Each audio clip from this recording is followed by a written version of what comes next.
मित्रों, मैं अपने YouTube channel the travel talk में आप सबका स्वागत करता हूं। जैसा कि आप सब जानते हैं, इस मंच पर उन शहरों और स्मारकों के बारे में विस्तृत जानकारी दी जाती है जो बड़ी संख्या में पर्यटकों को आकर्षित करते हैं। जिन शहरों के बारे में हमने इस मंच पर अब तक चर्चा की है वे हैं आगरा, दिल्ली, जयपुर, वाराणसी, सारनाथ, मथुरा, वृंदावन, जम्मू, श्रीनगर, भुवनेश्वर, पुरी, कोणार्क, गया, राजगीर, दार्जिलिंग, मदुरई, रामेश्वरम और श्री अयोध्या जी। इसके अलावा हम वाराणसी के महापुरुष शीर्षक से एक फीचर लेकर आए थे जिसे व्यापक रूप से सराहा गया। आज मैं आपके सामने हरिद्वार पर एक वीडियो ला रहा हूँ। हरिद्वार शहर विशाल हिमालय के नीचे शिवालिक पर्वतमाला की तलहटी में गंगा नदी के दाहिने किनारे पर स्थित है। हरिद्वार को हिंदुओं के लिए एक पवित्र स्थान माना जाता है जो हिमालय के कई प्रमुख पूजा स्थलों के प्रवेश द्वार के रूप में कार्य करता है। हरिद्वार अपने आध्यात्मिक महत्व और जीवंत संस्कृति के लिए जाना जाता है। यह कुंभ मेले के लिए भी प्रसिद्ध है जो एक विशाल हिंदू उत्सव है जो हर 12 साल में होता है। हरिद्वार कई मंदिरों, आश्रमों और घाटों से घिरा हुआ है जो इसे तीर्थ यात्रियों और पर्यटकों के लिए एक लोकप्रिय गंतव्य स्थान बनाता है। शाम के समय हर की पौड़ी घाट पर गंगा आरती एक मंत्र मुग्ध कर देने वाला दृश्य होता है जो दुनिया भर से भक्तों और आगंतुकों को आकर्षित करता है। शहर के बाजार विभिन्न प्रकार के आध्यात्मिक वस्तुएं, स्मृति चिन्ह और स्थानीय हस्तशिल्प पेश करते हैं। ये शहर 4 धाम यात्रा का प्रवेश द्वार भी है। ये शहर प्रचुर मात्रा में विभिन्न प्रकार के स्वादिष्ट भोजन भी प्रदान करता है और इसमें आलू पूरी, कचौरी और जलेबी जैसे स्थानीय व्यंजन भी शामिल हैं। यहाँ आसपास की पहाड़ियों और जंगलों में ट्रैकिंग, राफ्टिंग और कैंपिंग जैसी साहसिक गतिविधियाँ भी की जा सकती हैं। कुल मिलाकर हरिद्वार आध्यात्मिकता, संस्कृति और प्राकृतिक सुंदरता का मिश्रण है जो हरिद्वार आने वाले सभी लोगों को एक अनूठा अनुभव प्रदान करते हैं। पौराणिक कथा के अनुसार हरिद्वार उज्जैन, नासिक और प्रयाग के साथ उन 4 स्थानों में से एक है जहां समुद्र मंथन के बाद अमृत कुंभ से अमृत की बूंदें गिर गई थी। ऐसा माना जाता है कि यह स्थान हर की पौड़ी पर स्थित है जिसे हरिद्वार का सबसे पवित्र घाट माना जाता है। ये कांवड़ या तीर्थ यात्रा का प्राथमिक केंद्र भी है जिसमें लाखों प्रतिभागी गंगा से पवित्र जल इकट्ठा करते हैं और इसे शिव मंदिरों में प्रसाद के रूप में वितरित करने के लिए सैकड़ों मील तक ले जाते हैं। हिंदू धर्म में हरि का अर्थ है विष्णु, जबकि द्वार का अर्थ है प्रवेश द्वार। तो हरिद्वार का अनुवाद विष्णु का प्रवेश द्वार होता है। इसे ये नाम इसलिए मिला क्योंकि ये आमतौर पर वो स्थान है जहाँ तीर्थयात्री विष्णु के एक प्रमुख मंदिर बद्रीनाथ के दर्शन के लिए अपनी यात्रा शुरू करते हैं। पौराणिक कथा के अनुसार हरिद्वार में देवी गंगा अवतरित हुई थी जब शिव जी ने अपनी जटाओं से शक्तिशाली नदी को छोड़ा था। गंगा नदी गंगोत्री ग्लेशियर के किनारे गौमुख में अपने स्रोत से 253 किलोमीटर तक बहने के बाद पहली बार हरिद्वार में गंगा के मैदान में प्रवेश करती है। ये तीर्थ यात्रा के 4 मुख्य केंद्रों 4 धाम का प्रवेश बिंदु भी है जो है बद्रीनाथ, केदारनाथ, गंगोत्री और यमुनोत्री। कहा जाता है कि सूर्यवंश राजा सगर, राम के पूर्वज के परपोते महान राजा भागीरथ ने अपने 60,000 पूर्वजों के उद्धार के लिए सतयुग में वर्षों की तपस्या के माध्यम से गंगा नदी को स्वर्ग से नीचे लाए थे। हरिद्वार की अपनी यात्रा के दौरान पहले सिख गुरु नानक ने कुशावर्त घाट पर स्नान किया था जिसमें प्रसिद्ध फसलों को पानी देना प्रकरण हुआ था। उनकी यात्रा को आज एक गुरुद्वारा नानकवाड़ा द्वारा मनाया जाता है।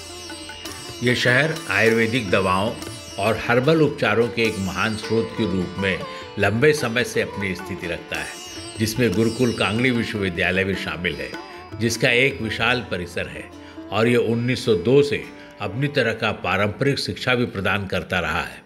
हरिद्वार में घूमने के लिए मुख्य रूप से 5 स्थान है: हर की पौड़ी, मनसा देवी, चंडी देवी, कनखल और कुशावर्त, जो कनखल में एक घाट है। सबसे पहले हर की पौड़ी की चर्चा करते हैं।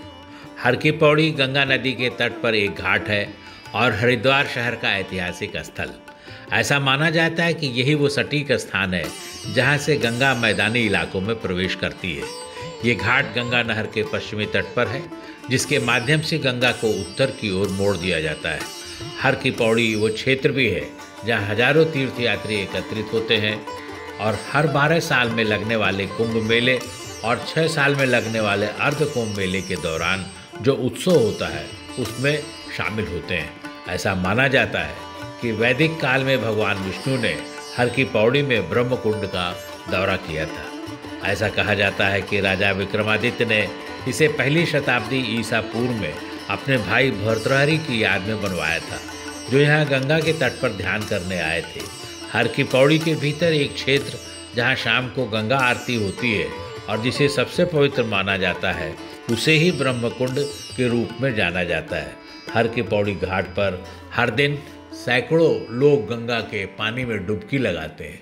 यह स्थान बहुत ही शुभ माना जाता है। बाद के कुंभ मेलों में भीड़ बढ़ने के कारण पिछले कुछ वर्षों में घाटों को बड़े पैमाने पर विस्तार दिया गया और उसका नवीनीकरण किया गया है। सीढ़ियों पर कई मंदिर बने हुए हैं, जिनमें से अधिकांश 19वीं सदी के अंत में बने हैं।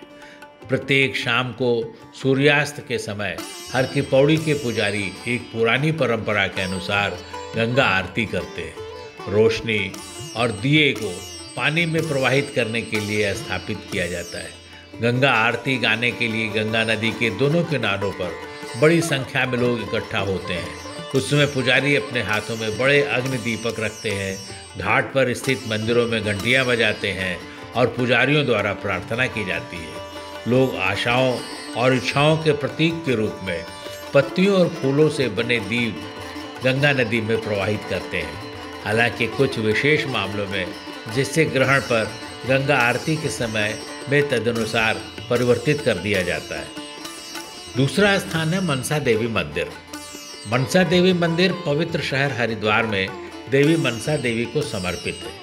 यह मंदिर हिमालय की सबसे दक्षिणी पर्वत श्रृंखला शिवालिक पहाड़ियों पर बिलवा पर्वत के ऊपर लगभग 180 मीटर की ऊंचाई पर स्थित है। यह मंदिर शक्ति के एक रूप मनसा देवी के पवित्र निवास के रूप में जाना जाता है और कहा जाता है कि यह भगवान शिव के मन से उत्पन्न हुआ था। मनसा को नाग वासुकी की बहन माना जाता है। उन्हें मानव अवतार में भगवान शिव की बेटी भी माना जाता है। मनसा शब्द का अर्थ है इच्छा, और ऐसे माना जाता है कि देवी सच्चे भक्त की सभी इच्छाओं को पूरी करती हैं। इसके बारे में एक लोक कथा है कि एक बार एक आम लड़की मनसा भगवान शिव से मिलने और उनसे अपनी सच्चाई के बारे में पूछने का फैसला किया। भगवान शिव से मिलने के लिए वो साधना के लिए बैठी थी और वर्षों के आध्यात्मिक अभ्यास के बाद उन्हें भगवान शिव से मिलने और उनसे अपनी सच्चाई स्पष्ट करने का सौभाग्य मिला। अपनी सच्चाई जानने के बाद उन्होंने विश्व कल्याण की देवी की शक्तियाँ प्राप्त की। जो भक्त अपनी मनोकामना पूरी करने के लिए मनसा देवी से प्रार्थना करते हैं, वे मंदिर में स्थित एक पेड़ की शाखाओं पर धागे बांधते हैं। एक बार जब उनकी मनोकामना पूरी हो जाती है तो लोग पेड़ से धागा खोलने के लिए भी दोबारा मंदिर आते हैं। मनसा देवी मंदिर एक सिद्ध पीठ है। यह हरिद्वार में स्थित 3 पीठों में से एक है। अन्य 2 पीठ है चंडी देवी मंदिर और माया देवी मंदिर। मनसा देवी मंदिर के आंतरिक मंदिर में 2 देवी हैं, एक 8 भुजाओं वाला और दूसरी 3 सिर और 5 भुजाओं वाला। मंदिर तक पहुंचने के लिए तीर्थयात्री या तो पैदल जाते हैं या रोपवे सेवा की सवारी करते हैं। रोपवे सेवा को मनसा देवी उड़न खटोला के नाम से भी जाना जाता है। रोपवे तीर्थयात्रियों को निचले स्टेशन से सीधा मनसा देवी मंदिर तक ले जाता है और रोपवे की कुल लंबाई 540 मीटर है और इसकी ऊंचाई 178 मीटर। चंडी देवी मंदिर। चंडी देवी मंदिर देवी चंडी को समर्पित है।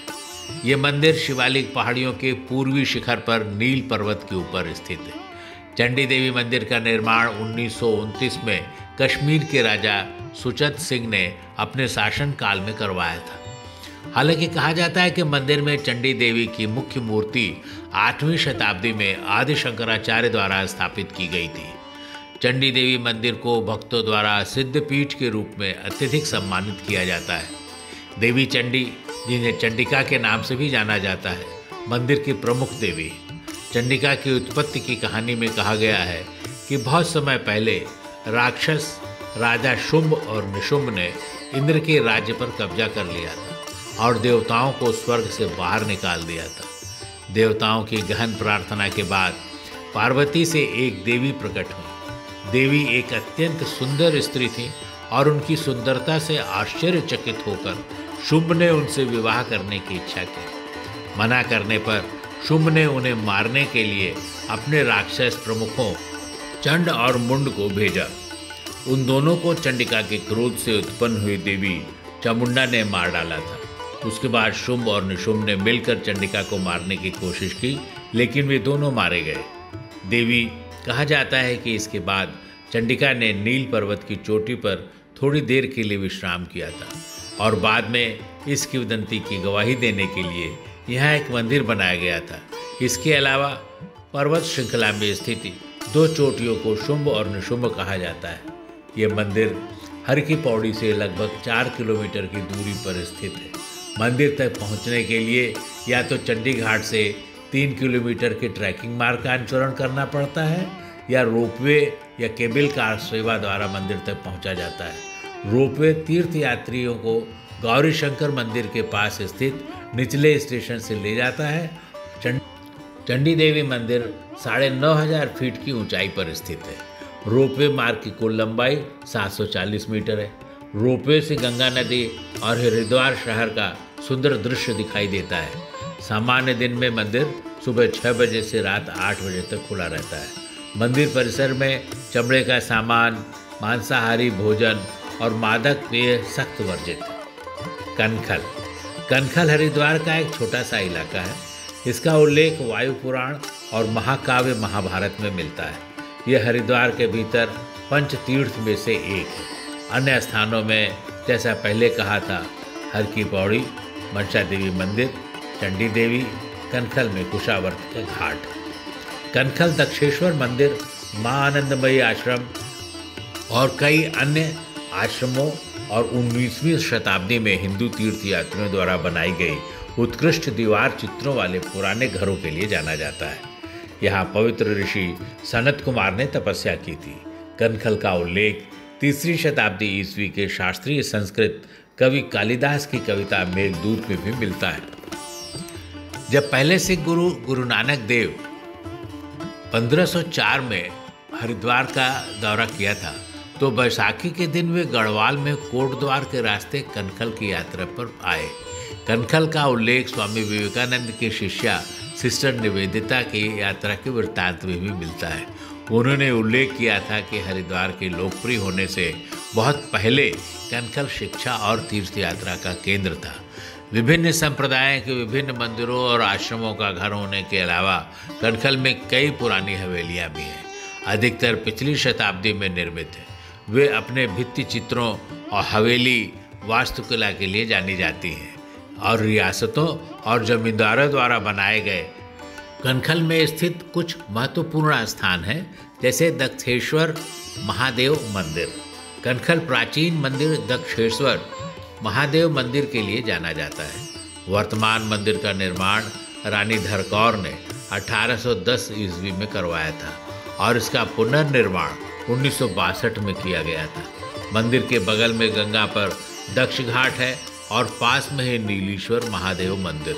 दक्ष के प्रसिद्ध अश्वमेध यज्ञ का अधिकांश विवरण वायु पुराण में उपलब्ध है। सती कुंड कनखल क्षेत्र में स्थित है। किंवदंती है कि सती ने इसी कुंड में अपने प्राण त्यागे थे। रामकृष्ण मिशन सेवाश्रम कनखल या RKMS हरिद्वार इस शहर में स्थित 150 बिस्तरों वाला मल्टी स्पेशियलिटी धर्मार्थ अस्पताल है, जिसकी स्थापना इस क्षेत्र की चिकित्सा आवश्यकताओं को पूरा करने के लिए स्वामी विवेकानंद के आदेश पर 1901 में हुआ था। आनंदमयी माँ आश्रम, यह आश्रम श्री आनंदमयी माँ का निवास स्थान था, जहाँ उनकी समाधि भी बनी हुई है। डेरा बाबा गुरुद्वारा सती घाट के पास स्थित यह गुरुद्वारा तीसरे सिख गुरु अमरदास को समर्पित है, जो अपने जीवन काल के दौरान कई बार इस स्थान पर आए थे, जिनका प्रबंधन निर्मल सिखों द्वारा किया जाता है। गुरुकुल कांगड़ी विश्वविद्यालय कनखल में गंगा नदी के तट पर स्थित गुरुकुल कांगड़ी भारत के सबसे पुराने विश्वविद्यालयों में से एक है, जिसकी स्थापना 1902 में स्वामी श्रद्धानंद द्वारा की गई थी। मित्रों, यदि आपको हमारी ये प्रस्तुति पसंद आई हो तो कृपया सब्सक्राइब और लाइक का संकेत दबाकर इसे व्यक्त करें और इसे दूसरों के साथ शेयर भी करें। दोस्तों, आजकल लगभग हर सेवा आपके मोबाइल फ़ोन पर उपलब्ध है, चाहे वो मनोरंजन हो, बैंकिंग सुविधा हो, स्वास्थ्य सुविधा हो या किसी स्थान तक पहुंचने का रास्ता ढूंढना हो। फिर मोबाइल पर टूर गाइड क्यों नहीं हो सकता? इसके लिए हमारा app the travel talk download करें। जब भी आप किसी पर्यटक स्थल या स्मारक को देखने जाएं, तो द ट्रैवल टॉक ऐप का इस्तेमाल करें। ये भारत में पर्यटकों की रुचि वाले सभी प्रमुख शहरों जैसे दिल्ली, आगरा, जयपुर, वाराणसी, जम्मू श्रीनगर, भुवनेश्वर, पुरी, कोणार्क, मदुरई, रामेश्वरम और अयोध्या के लिए उपलब्ध है। अब हम उसमें हरिद्वार भी जोड़ने जा रहे हैं। मित्रों, सिलिकॉन इंडिया मैगजीन ने इस ऐप को ट्रैवल एंड हॉस्पिटैलिटी क्षेत्र में 2022 में ही भारत के शीर्ष 10 ऐप्स में चुन लिया था। कृपया इस ऐप का प्रयोग करें और अपने रिव्यू भी दें, जिससे हम लोगों को इससे उत्तरोत्तर इसमें सुधार करने का अवसर प्राप्त हो। बहुत बहुत धन्यवाद।